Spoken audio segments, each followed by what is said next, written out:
Et parmi les gens, nous avons certaines personnes qui croient que lorsqu'on est devenu musulman et qu'on a testé, peu importe l'acte qu'on va poser, on ne sort pas de l'islam. Car la foi, c'est dans le cœur. Hein? Et ils te disent quoi? Ils te disent, quoi? Quelqu'un a dit la ilaha illallah, vous dites qu'il est kafr? Quelqu'un a dit la ilaha illallah, vous dites qu'il est kafr?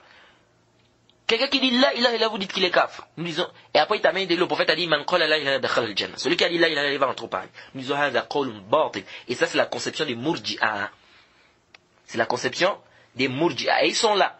Ne pensez pas qu'ils ne sont pas là. Vous allez trouver plein de gens comme ça, qui se prétendent être des musulmans, ils vont te dire quoi? Ils vont te dire, la foi c'est dans le cœur. Après ils vont t'amener le hadith sur le prophète Mohammed sallallahu alayhi wa sallam a dit quoi? Inna Allah la yanzuru ila suwarikum wa innama yanzuru ila qulubikum. Que Allah subhanahu wa ta'ala, que le prophète a dit, Allah subhanahu wa ta'ala ne regarde pas vos formes, mais il regarde votre cœur, ou bien vos cœurs. Nous disons oui, mais il faut continuer le hadith. Le hadith a une suite. Quelle est la suite du hadith? Wa a'malikum ila qulubikum wa a'malikum. Le prophète ne s'est pas limité au cœur. Il a dit, Allah subhanahu wa ta'ala ne regarde pas vos formes, mais il regarde vos cœurs et vos actes. Pourquoi tu as laissé la suite du hadith? Le hadith est dans Sahih Muslim. Okay? Donc ici là, tu viens maintenant, tu dis à quelqu'un que, mais pourquoi tu ne gardes pas la barbe, mon frère? Pourquoi tu restes ta barbe? Il te dit la foi c'est dans le cœur. Tu vois, elle n'est pas voilée. Pourquoi tu ne te voiles pas, ma soeur? Il faut te voiler. La foi c'est dans le cœur. Donc quelqu'un, il peut même boire le vin, il peut voler, il peut faire ceci, la foi c'est dans le cœur. Hein? Beaucoup de musulmans, vous allez voir plein de musulmans, ils ont été répéter ces paroles-là. Ils vont te dire, non, la foi c'est pas ce que vous voyez dans la barbe, hein, vous voyez des gens qui coupent leur commis, vous voyez des femmes qui sont en voile, c'est pas ça la foi c'est dans le cœur. Ça c'est quelle foi qui est dans le cœur, qui ne sait, c'est-à-dire qu'on ne sent pas dans les actes. Ça c'est quelle foi ça? Alors que le prophète Mohammed sallallahu alayhi wa sallam a dit quoi? Dans le Sahih, il a dit, ala inna fi jasadi mudgha. Iza salahat salaha al-jasad kulluhu wa iza fasadat fasada al-jasad kulluhu ala wa hiya al-qalb. Le prophète a dit quoi? Il a dit, dans le corps, il y a un morceau de chair. Si le morceau de chair là est propre, l'extérieur, tout le corps sera propre. Si le morceau de chair est sale, tout le corps sera sale. Ça montre quoi? Ça montre qu'il y a quoi? Il y a un rapport entre quoi? Entre l'extérieur et l'intérieur. Ça c'est quelle foi que toi tu dis, c'est-à-dire tu as une foi propre, mais on ne voit pas ça dans les actes. Ça c'est des paroles qui sont quoi? Fausses. Et parmi les preuves claires qui montrent que quelqu'un peut... Parce qu'il y a des gens qui pensent que quand tu es devenu musulman, tu ne peux plus sortir de l'islam. C'est faux. De la même manière que quelqu'un qui a fait les ablutions. Vous savez, quand on fait les ablutions, est-ce que parce que quelqu'un a fait les ablutions, ça veut dire qu'il va rester comme ça là toute la vie? Non. Il y a des choses qui annulent les ablutions. N'est-ce pas? Il y a des choses qui annulent les ablutions. Si quelqu'un a dormi, n'est-ce pas? Si quelqu'un, par exemple, il a fait un paix, si quelqu'un est allé, il a fait pipi, ou bien si quelqu'un est allé aux toilettes, n'est-ce pas? Tout ça, ce sont des choses qui font quoi? Qui annulent les ablutions. Jade? Alors, c'est la même chose avec la foi. La foi, il y a des choses, si tu poses ça, ça annule ta foi, ça annule ton la ilaha illallah. Jade? Ça annule ton la ilaha illallah.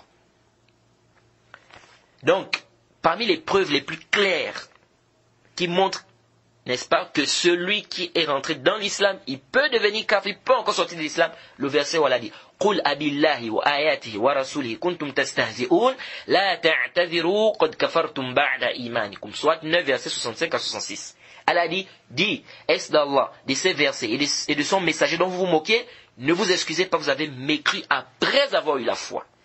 Elle a dit, vous avez mécru après avoir eu la foi. Donc ça veut dire qu'on peut devenir kafir. Après quoi? Après avoir eu la foi. Ça c'est plus que clair. Et encore, elle a dit dans la sourate 9, verset 74, يَحْلِفُونَ بِاللَّهِ مَا قَالُوا وَلَقَدْ قَالُوا كَلِمَةَ الْكُفْرِ وَكَفَرُوا بَعْدَ إِسْلَامِهِمْ. Sourate 9, verset 74. Elle a dit, ils jurent, n'est-ce pas, par Allah, qui ne l'ont pas dit. Pourtant, ils ont dit une parole du kufr, une parole de mécréance. Ils ont mécru après s'être islamisés, c'est-à-dire après leur islam. Le verset est clair. Ils ont mécru après leur islam. Donc ça veut dire que quelqu'un qui est devenu musulman, il peut devenir kafir après. Donc c'est pas parce que tu es musulman que tu te dis qu'il y a la certitude, c'est fini, tu vas rentrer au paradis. Non!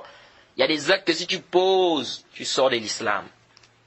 Et ici là, Allah a dit quoi? Ils ont dit une parole du kufr. Ça c'est parmi les versets qui prouvent que la parole peut être du kufr.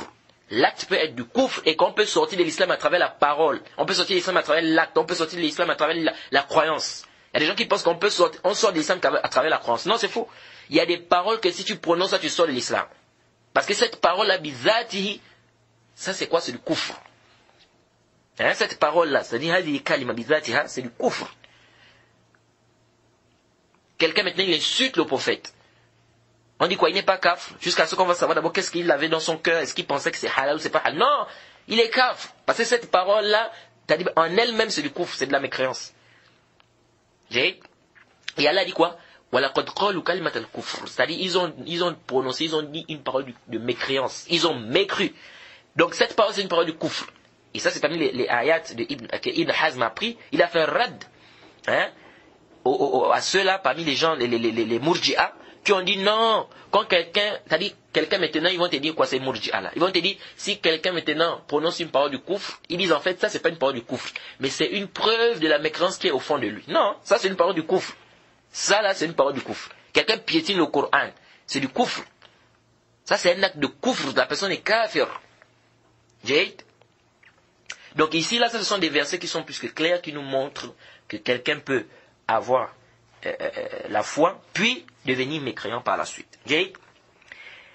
Et prenez garde de cette secte-là qui est quoi? Les Murji'a. Hein? C'est une secte, les Murji'a, c'est une secte. Et quiconque fait scission d'avec le messager, après que le droit chemin lui est apparu, et suit un sentier autre que celui des croyants, alors nous le laisserons comme il s'est détourné, et le brûlerons dans l'enfer. Et quelle mauvaise destination!